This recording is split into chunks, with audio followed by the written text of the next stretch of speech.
प्रदर्शिनी कला प्रदर्शिनी कला प्रदर्शिनी कला प्रदर्शिनी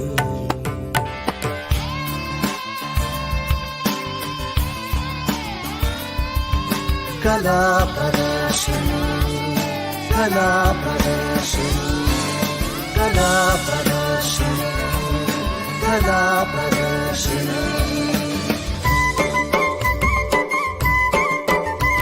कला प्रदर्शिनी कला प्रदर्शिनी तत्तुम तत्तुम तत्तुम तत्तुम तत्तुम तत्तुम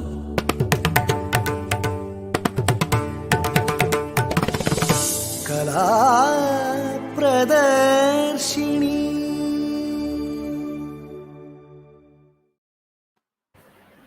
Namaskaram and good evening to everyone attending our first interview series of the Earth series. We wish you all a very happy Independence Day. Today we have a very special guest to talk with all of us on Independence Day, someone who has over 4 decades of public service experience, and the very popular and our beloved Dr. R. Nataraj, I.P.S, DGP retired, and the MLA of the Mylapore constituency. Dr. R. Nataraj is a retired I.P.S officer who has served as former chairman of the TNTSC. He is also known for his public service career that spans over 4 decades that further continued after his retirement as the DGP in 2011.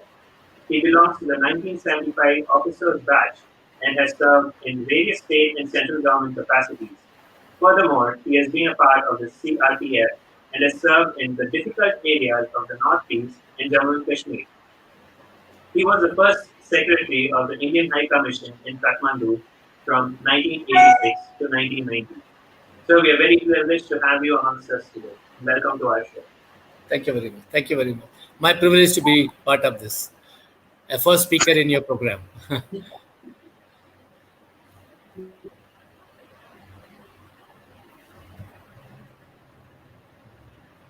That is my son who had given an introduction, Mohinder Kantasala. Our Tamil Nadu Police Force is one of the second world's best. That's what we are very proud, and also we are in the safe hand.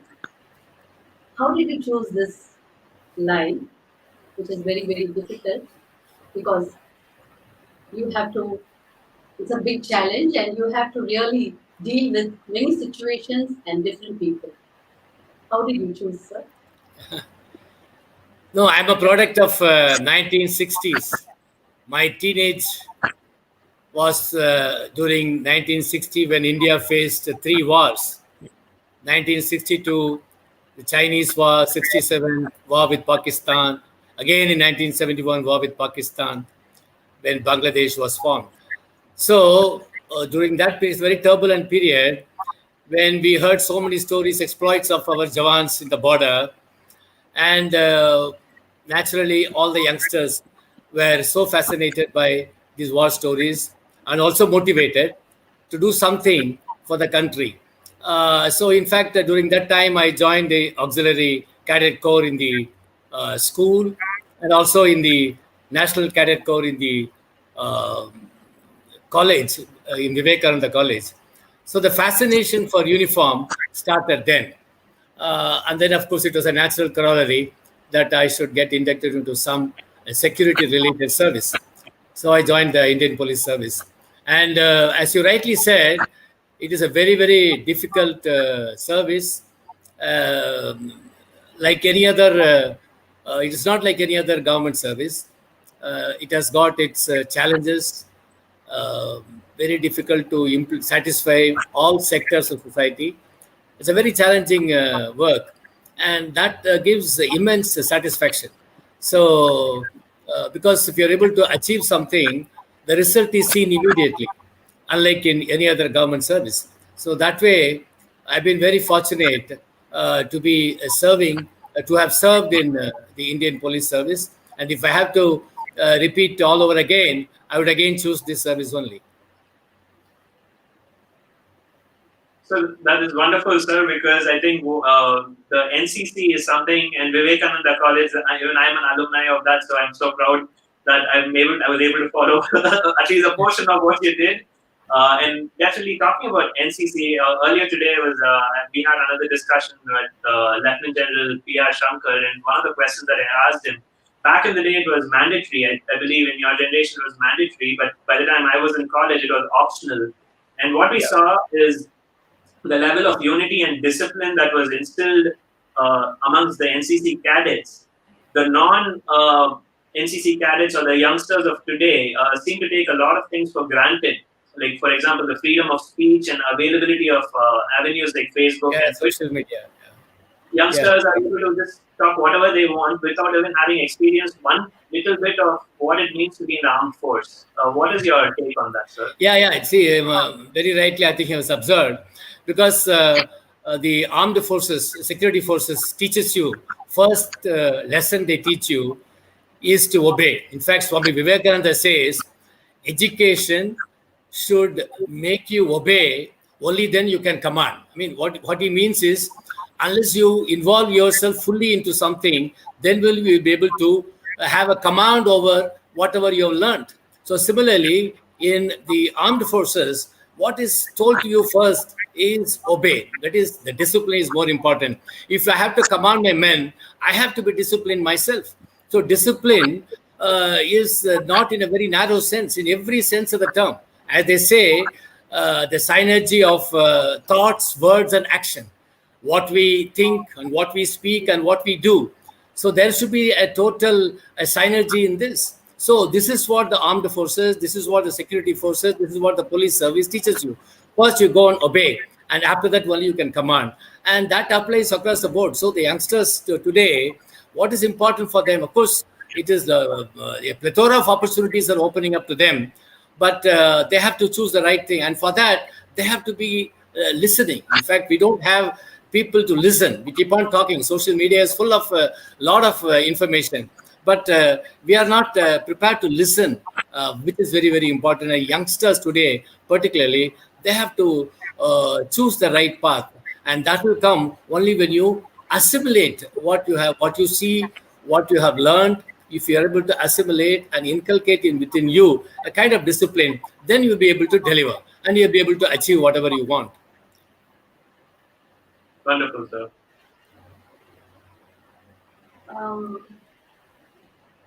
That is one journey of yours.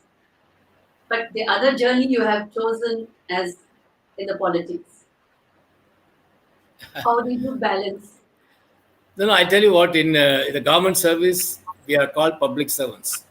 And if you are in public service, that is as an MLA or MP, you're also public servant. Public servant as defined by the Indian Penal Code and as defined by the Anti-Corruption Act. So all these laws apply to both. And more than anything else, the kind of work one does in government service as well as in politics is the same. Is the same. And more so in police, we deal with people's representatives on a day-to-day basis, which may not be the case for people in other services. For a policeman, right from the police station level, or a district superintendent of police, or a deputy inspector general of police, or a DGP or IGP, he interacts with the politicians on a day-to-day basis because so many issues which are affecting the society, the people's representatives take it up and represent to the policeman, which affect, because most important thing is your security of your possession and security of yourself, the individual security. So where that is paramount. That is paramount. If that is affected, no progress can take place. So when all these things take place, and immediately the representations are made to the policeman, it is the police station which has to handle. In fact, we have all over the country close to 15 lakh police stations in all the states, and they are the first line of defense. They are the first line of defense for the government. When whatever happens, they are the ones who are in the front line. And similarly, for a politician, anything affecting society, he has to be there. He has to take up the people's problems and represent. And then only he can earn the goodwill of the people. So the transition has been very seamless for me, because I enjoyed my uniform work. I was always in the line job, not so much in the staff position, and more in the line position. So because if you're in the line position, you're in direct contact with the people, and that was really a very, very fulfilling experience. As I said, if I can secure a property lost by an individual, or if I can ensure security for an individual or for a village, immediately the people come and thank you. So whatever you do, it has got an immediate impact. Unlike in any other, so you may plan a very big dam, it can take about 10, 15 years to complete, or a road to be laid. It takes so much time. And whatever is the gestation period after that, well, you get the civil servant, whoever has conceptualized, he will get a satisfaction. Whereas in this case, I get immediate response from the people. And similarly, if I do anything wrong, then immediately the impact is also felt. That is why a policeman's job is a very, very difficult job. Sometimes you can say it is a thankless job, because there are more people who will be complaining about you, and people who have got the benefit, they may not say very openly what they have received. Okay, they will say they have done their duty, that kind of thing. That, of course, is an occupational hazard which we have to face. So the transition was very, very seamless. Only thing is, earlier I used to visit, I was the Commissioner of Police, Chennai City. I have visited many of these localities for maintaining law and order. But now I go with folded hands, asking people to support me and vote for me. So that is the only difference. But anyway, people have been highly supportive. So thank you so much for your insights, sir. So you've been known as a reformer, as you brought in a lot of reforms in your previous positions, especially in terms of modernization, giving access to everybody. I think it was a ICT in one of the interviews or programs you had mentioned, like how you would modernize the way of examination and the whole system. As a police officer or in that position, you were able to implement all that, like fairly, probably you had some hurdles, but you were able to implement those easily. But as a politician, like, do you see any differences, like, or is it as easy or seamless as it was when you were in the police? Yeah. No. In fact, Tamil Nadu Police is a pioneer in using technology. You asked the right question about the use of technology. In fact, in 1970s, we started embracing technology in a very big way, because even now, ours is the only state which has just got that high frequency, ultra high frequency, and also microwave frequency for communication. We have our own dedicated telephone lines, and also we have from the analog system, we have gone into the digital mode, and we're able to transmit data. So, and also when I was a Commissioner of Police, we got the first cybercrime police station in the country, I can say, in Chennai City in 2004, and thanks to Madam Jayalalitha, who was very passionate about modernizing the police force. And we had the first case in cybercrime convicted in the entire country. So that credit goes to the Chennai police. So we have been using technology in a very big way in tracking the criminals, and also mapping the crime. Now, mapping crime has become very, very important now. And also, a new technology is predictive policing. Predictive policing is where you can predict a certain crime will take place, analyzing the environment and analyzing the pattern of the crime taking place, the pattern of incidents taking place. One can predict this is what's going to happen. So sporadic violence is different, but we can definitely through crime mapping. So in politics also, I am using this in a very, very extensive way in grievance redressal, because for a politician, the main thing is the basic necessities for the people, like your electricity, your drainage system, and water system, and of course roads. So Sadak, Pani, Bijli, they say this continues to be a challenge because maintenance is a continuous process. And we get a lot of grievances from people because I am elected, I got elected from a very elite constituency, which also has got a lot of poor people. So with the result, a lot of grievances keep coming to me. I use technology. WhatsApp is one thing which I use. And I got my own app where people can register the grievances, and this goes through a chain of command. to various departments, and I'm able to get the feedback from them and give a result. This is a very simplistic way of saying use of technology. There are so many other ways where technology can be used, but the challenge is implementation. Any of these government programs, if you take, the challenge is implementation. Even government of Tamil Nadu, they want to create one particular area, like we got the DG box, where you can have all the documents for an individual, for a citizen. We have about 7.2 crore people, 7.5 crore people. So all their information, each individual can have in his box, like from his birth certificate, it can be in a digi box. That's a very ambitious scheme which they have started. So similarly, on all these things, schemes are very good, but the implementation is a very big challenge, particularly in a government, because we have to go through a process, a tender process. So that is a very big challenge. And of course, opposition parties will come and say, you've not done it properly. There are some issues in what you have done and things like that. For example, in Chennai city, we started this automated signal system, and also the violation to be recorded through cameras, and the fine imposed on the individual without any involvement of a policeman stopping and chalaning. So this system, which is available in some Western countries, not all countries have that. So we started that, say, nearly 10 years back, but it is still it is yet to see the light of the day, mainly because the challenges in implementation. So challenges in implementation, and also the technological obsolescence which takes place so rapidly. So that is a challenge. Otherwise, technology is very, very useful in achieving what we intend to achieve in politics, where we can reach out to people in a very big way. Yes. You are coming from a very rich artistic background also. I have seen you in many venues during season or Margary season. So are you an artist also? No. So I'm very passionate about Carnatic music and also dance. Many of my family members, they are into Bharatanatyam dance and all that. And my daughter-in-law is also a very good dancer. So that way, arts is always a fascinating field. And I got attracted because our house earlier, we lived close to Music Academy, and we used to go to Music Academy for concerts. So we have grown with music.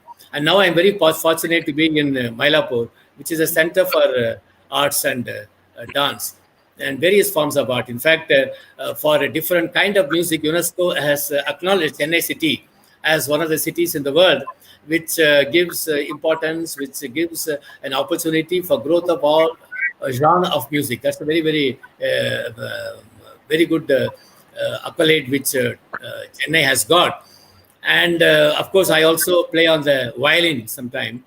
And that, of course, I have to reach a particular level. But the Carnatic music has been very, very fascinating. And I firmly believe it is this kind of arts which ensures peace in society.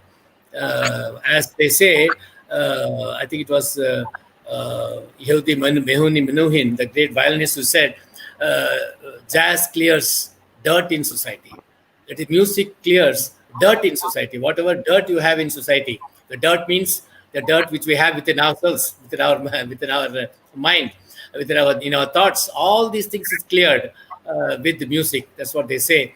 And I have always seen during the music season, that is from November to February, the incidence of crime is also low in Chennai.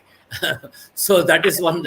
So we can say that really it is a very ennobling thing, music. And of course, there are different forms of music, like you have the Terikuthu, from Terikuthu side, from street plays, you got different kind of music. Then you have the drama, then the dance, different kind of music. Then, of course, the film music, it is totally different. And of course, during our time, we used to hear the maestro Ghantasala, a great singer. People used to say his voice is something very, very unique, which has got a different kind of pitch, suited for everything, for melody, yes, and for a different kind of for a street play also. He can do on for a stage play also. His voice is suited, and also for the melodies in, which is melodies in film music. That also is very very. Of course, the great film Devadas. The success of Devadas film can be attributed to Ghantasala Saab. There's no doubt about it. That Volage Mayam, we can never forget that particular song. And also somebody was mentioning about Maro Prapancham. Maro Prapancham, that is, that I have heard it. Maro Prapancham, what? That kind of, you feel like marching. When you hear the song, as a policeman, I feel like marching. That is a kind of emotion that it generates. So we have, that way, we have a highly talented musicians in Tamil Nadu. No wonder our Rahman got the Oscar award. And the music, the kind of music we have, and also Chennai is a place where all the forms of music are welcome and are encouraged. And of course, I have seen your dance programs, your group dance programs, and particularly the Tyagaraja Aradhana, that I have seen it twice. It is a wonderful concept. It is wonderful. I think you should, maybe you should make, I don't know whether you have made a dance program on Ghantasala music. But Yes. so that, of course, I see that. That is a, so these are different kind. Beg your pardon? These songs we have taken and we have choreographed. Okay. And throughout India as well as abroad, we've been performing Okay. That's a very, songs. yeah, that's a wonderful thing. And of course, we have a lot of young talent. And one good thing about your dance studio is that you encourage so much of youngsters, youth. So that is a wonderful thing. I think your Kuchipudi also, your kind of taking, I do not know, but because you are basically a Bharatanatyam. Okay. Very Bharatanatyam. Okay, so it's a very very interesting this thing. I mean, this, as you said, during my service also, whenever you feel low, you listen to music, and that really cheers one up. So that way, the Indian classical music or even your other folk music has got a different variety. It's a great thing, and we are really fortunate to be born in this land. That's what I used to tell youngsters. This is one country where it has got a salubrious climate throughout the year, and where you can do agriculture throughout the year. There's no other country where you can do agriculture throughout the year, and it's truly a blessed land. And because you have that kind of surrounding, that kind of nature, it gives opportunity for arts field to grow, artisans to grow, artists to grow. So that's a very great thing, and it is very essential that we take it up. But Tamil Nadu government has done taken a lot of efforts to popularize music and also to give awards to music. In fact, 18 different disciplines we are giving awards, the Kalaimamani Awards, 18 different disciplines. So that's a very great initiative by the government. This 3 months, because of the pandemic, we all artists have become just. Yeah, I know. I get very, very, very sad. You know, It is so tough, so difficult for all of us. But we are trying to do something online, and various activities are going on.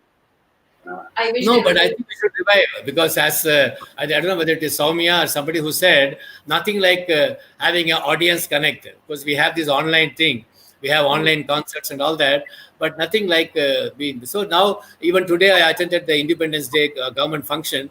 Instead of the chairs being next to each other, we have 3 feet. The same people are checked and sent inside. So we can have that kind of thing in an auditorium. Say like 100, 200 people can sit, and we can have that kind of music. So I think high time we now we have grown with Corona, got used to it. We should try to grow out of it, and be start our normal work. I think we should do that. Sir, you beautifully brought out some points that you use music as a stress buster. That was one of our key questions, especially with the pandemic. And the reason we started this Earth series is to bring a new meaning of life in the new normal. And one of the things is several people might have asked you, okay, tell us your happiest moments and your success stories. But there are a lot of people who are going through their lows right now, including a lot of artists, like my mother just said, Very true. concerts, programs being cancelled, classes being stopped and stuff. From your perspective, being in such an active life, and when everything was shut down for you, how did you cope with this sudden feeling of loss, sudden? Yeah, I felt sad for the youth, at least during our time, our young days. We have seen whatever we had to see. But for the youth of today, they are so restless and they have been wanting to go do everything because even at a young age, they want to achieve a lot of these things. As they say, 20 years from now, you should not regret what you could have done 20 years back. So the present is very, very important. And I feel sad that they are losing the present. That is very, because my son also used to ask, "What, daddy? How long are we going to be like this? We can't even go out. We can't do any of our normal activities." So that this is a very great stress. But at the same time, as Ratan Tata rightly said, this is a time when we have to hold ourselves, and every day when we wake up, oh, we are alive. We have to do our duty. We have to now strengthen ourselves. That's the kind of resolve one should have. So this is one such situation which really tests our capacity to withstand the onslaught of the fate, because you can't say onslaught of fate, nature or anything. It is some kind of thing which has taken place, and how we get over it, that is a challenge. For a policeman, you said the laws and all that. For a policeman, it is always a law, because any time a crime occurs, it is a law. In fact, I faced the maximum number of deaths during tsunami. I was the commissioner of police. So we had nearly about 250 people dying on the shores of Chennai near Santom. And the highest death we had earlier was in 1878 during the Parktown fire in Georgetown, near Georgetown. So that is the thing which consumed nearly 170 lives. So now the tsunami was a great this thing, because nobody realized. They thought it is some kind of a wave coming. People went to the beach to see the tsunami. I said, when you see tsunami, you should run. That is what the Japanese say. See tsunami, run. So whereas in Chennai, people were going to the beach to see tsunami. I said, please, because one tsunami comes, there's going to be a 2-3 waves. So that was a pretty low time during my career when we saw so many bodies washed ashore, and Tamil Nadu faced nearly about 7,000 deaths. And that was a time when Madam Chief Minister, she really took everything into her hands and did a wonderful relief work, which was appreciated all over the world. In fact, that is a time when we had the Katrina storm in the US, and the way they suffered, way that was handled, and the way we handled tsunami, was a comparison how we did it. So the lows are always there, but how we get over it, because the life cannot be without problems. Problems will come, and how we are able to face the challenge, and how we are able to get over it, that marks a man. And this is a time when we have to be together and we have to share. This is a time we have to share, because every day we are doing a lot of relief work for the people, daily wage earners. They are finding it extremely difficult. Economically, people are finding it difficult. Then the children are not able to go to school. So many issues are there. So this is the time we chip in and then come together and ensure that the stress is kind of normalized, evened out. For that, there is need for more such meeting, more such exchange of ideas, positive exchange of views and all that. More music, online music, very important, because today I found for the Independence Day, many artists, they have joined together and they have rendered very beautiful songs, mainly for the benefit of those artists who are economically very weak. For them, we have to help them. So that is it's a great challenge. I'm sure we'll all come out of it, and we'll be able to resume our normal duties again. And as I said, in the police service, that has given us, because we have faced calamities all over, all the time. Just in our service, it is always a emergency situation only. Either we see blood or we see gore. So we are used to that kind of thing. So it is very essential that we come together and have a very positive attitude to get over this. And we have to really motivate our youngsters, and not kind of give them a low. So the low has to be handled properly so that we come out of it. So one related question on the same lows and highs.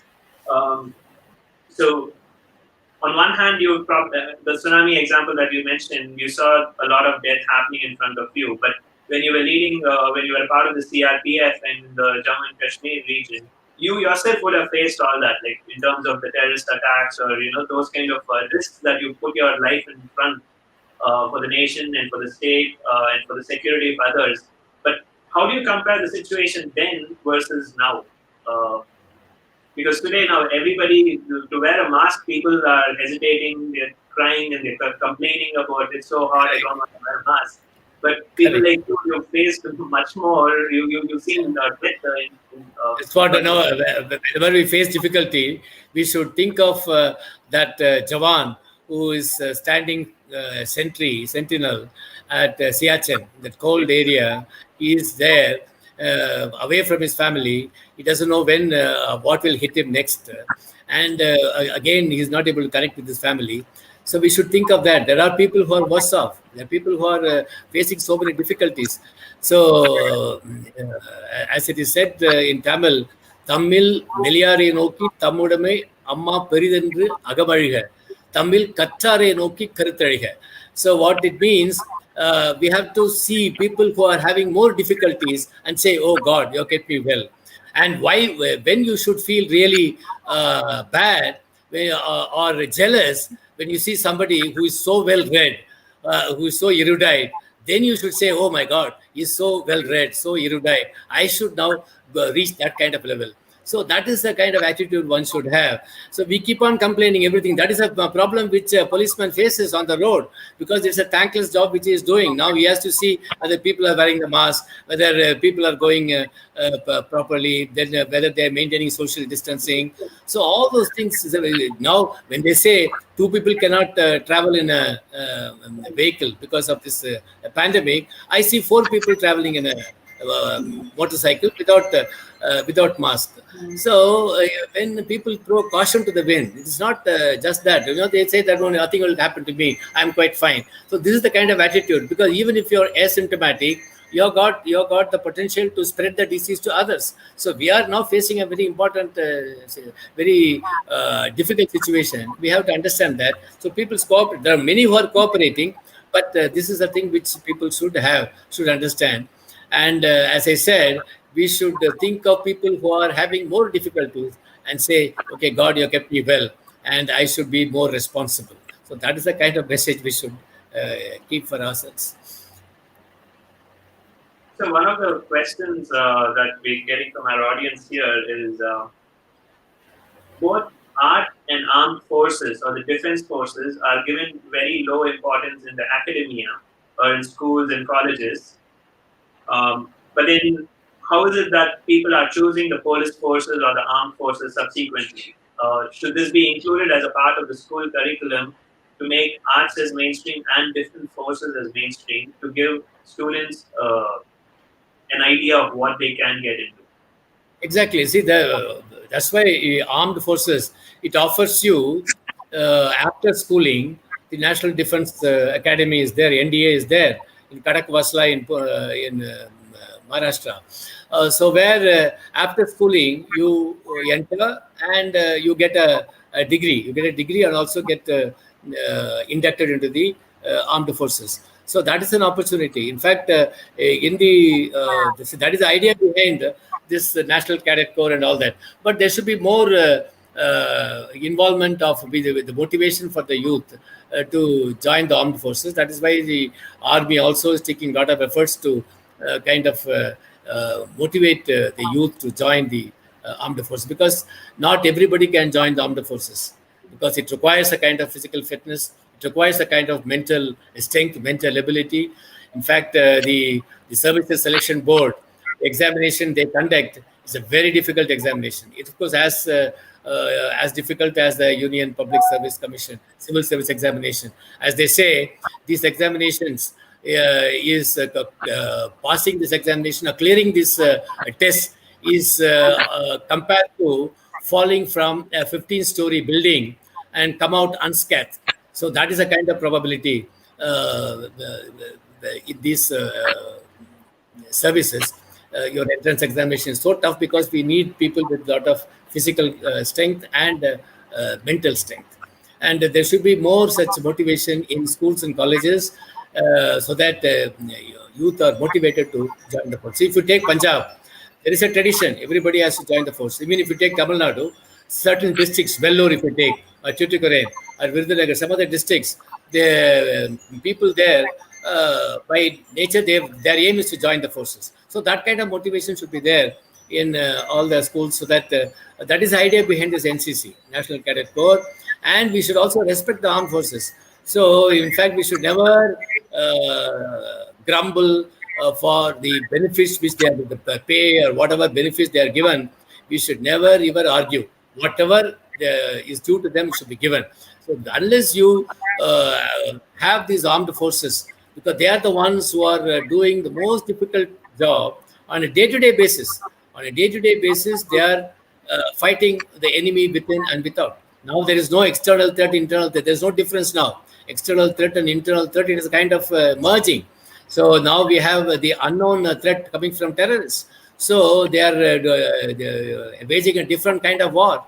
So armed forces are security forces are playing a very vital role. It is time the public are realizing, the politicians should realize, because if you all the politicking which goes on, we should always put the security forces out of the politics, and never make politics out of the security forces. If that is there, it should be respected. That is what is happening in other countries also. So unfortunately, in our country, for anything and everything, they politicize, and that's a very unfortunate phenomenon. Yes, so you rightly brought up the point about the importance of the armed forces and their contribution to the society. And one thing that we want to bring out in this is, although India is the third largest spender in the world, there was a lot of hue and cry about how much percentage we're spending in the modernization versus the other facts. But then in the earlier discussion I had with the Lieutenant General today, he brought out the fact that the armed forces, not just the army, but like all the defense forces, it's a whole economy by its own, because the number of benefiters who are getting it through the armed forces, so it's not just that one family or two families around them, but it's a whole ecosystem that is being supported. So in any town where there's a cantonment, you're going to have other infrastructure projects come up, other benefits, other hospitals, schools, and it's a whole ecosystem. So it's not. Yeah, you rightly said. See, another thing, the armed forces is one unified body which has a maximum savings.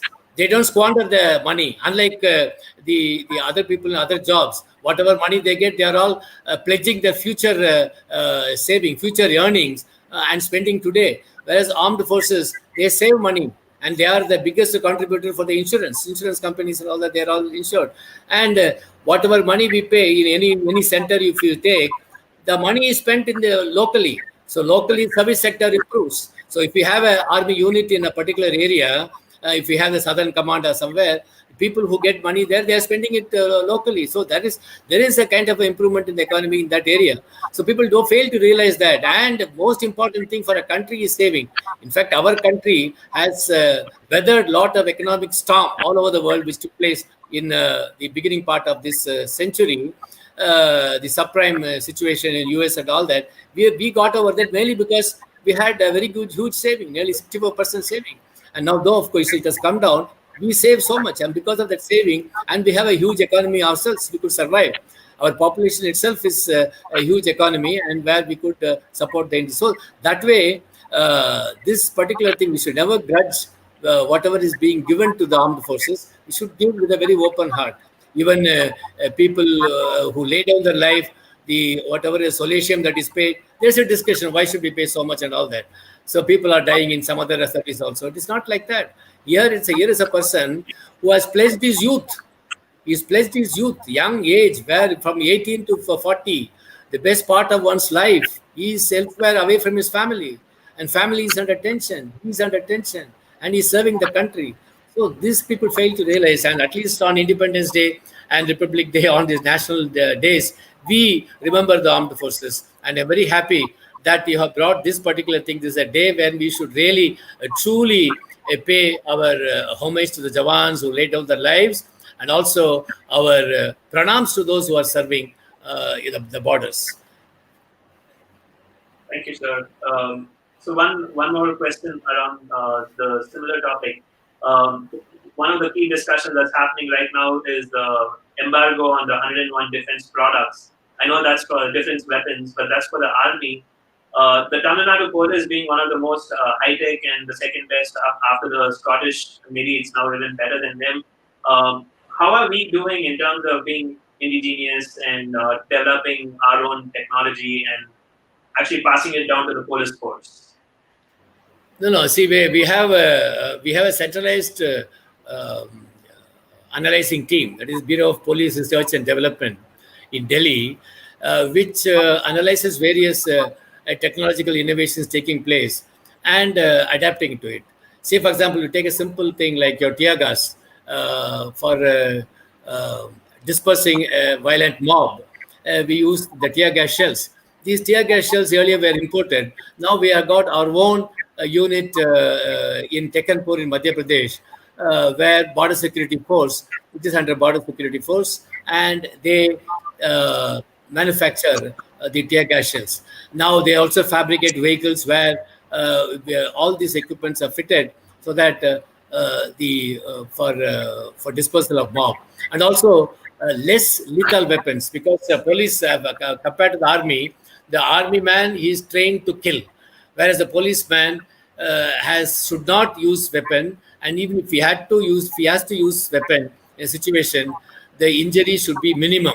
So minimum use of force is the mantra for police. So we are also fabricating the rubber pellets, then less lethal stun guns, something like that, so that the injury is very, very minimal. At the same time, we achieve the objective of dispersing the mob. And also we have our own forensic sciences wing in Tamil Nadu Police, which is one of the very, very important unit in the country. You have a central forensic sciences laboratory in Delhi and Hyderabad, but the state for forensic science is here in Chennai, which was a pioneer in fingerprint technology. In fact, the fingerprint technology was pioneered by the Tamil Nadu Fingerprint Bureau, and also this examination of skull and identity of an individual through examination of skull was also pioneered by Tamil Nadu Forensic Science. So, a lot of indigenous methods police use through our own research teams to ensure that we adapt technology. And of course, with the Make in India and incubation centers in various universities, which our Modi government has started. So it has really helped. There is a lot of exchange of information and also other methods with the Indian Institute of Technology, Anna University. We collaborate with them to improve our communication system. To improve that, we are coordinating with them. Indigenous technology we are making use of. Wonderful, sir. So, just talking to you and living life with an artist like my mom, I'm starting to see a lot of similarities in terms of the armed forces and an artist's life. A couple of points that I was just thinking is the discipline that you talked about and learning to obey. And one of the things that artists today are facing is the way that their generation was with their gurus, they're not able to find that with their students. And one of the things is because times are changing, because back in the day you had to go to your guru, listen to what your guru says, and then learn. Similar to in the armed forces, where you go to your commanding officer, take his orders, go perform exactly as he says. But in the art industry, like everybody ends up taking classes online and through WhatsApp and stuff like that. So it's Everything is changing. Everything is changing. Right? So we have to accept the change, because what is permanent is change. Change is permanent, and the present day generation, that is the YOLO generation, as they say, the millennials. You only live once. That is their mantra. So the YOLO generation is very difficult. For them, the attention span is only 10 seconds. In fact, earlier they used to say the research and advertisements. The 40 seconds is the attention span. So after 40 seconds, you can't really hold the attention of an individual. Now that is progressively coming down. In fact, even if you see the old time movies, the camera will be fixed, artists will be moving. But now the camera is moving so fast, and they say 5 seconds a shot cannot be, has to be changed. So that is a kind of thing which we see. So that impact is there on the youngsters also. You can't really blame them. The information is so fast. What And really in also. this fast-paced information world, how they are coping, how they are managing, we have to wonder. So they are really, actually, I really admire the youngsters these days, how they are able to manage so many things. Multitasking, they are very good. So we should understand that, and we should encourage them to do that, what they are best in. Yeah. Share your wisdom of words to the next generation, sir. Yeah, see, as I said, the YOLO generation, millennials. So the most important thing is courage. See, they should have the courage. Winston Churchill said, courage is one quality which determines a person. Everybody is covered. But who is a courageous man? Who is able to stay in a place for more than a minute or a second? When all others have left, you have stood your ground. And that is real courage. I mean, I'm talking about. So, similarly, in any thing which you take, you may fail so many times. How you get up? So, you have to be very courageous in your. This is what Mahakavi Bharati also says, that he says, Dhairyam is the most important thing. Most important quality in a youth is courage. If you have that courage, is the foremost among all qualities. Even Obama says, you may say, talk about so many other values, but charity, compassion, courage, they're all old term values, but they're all true values. These are the true values. Because if you talk about true value education, the children are not prepared to listen. But tell them the most important thing is be courageous, be bold in what you stand for. Be bold in what you stand for. This is what Swami Vivekananda says. So even if you hate me, I do not mind. Even if you like me, I do not mind, because I live either in your heart or in your mind. So you see everything and accept what is acceptable to you.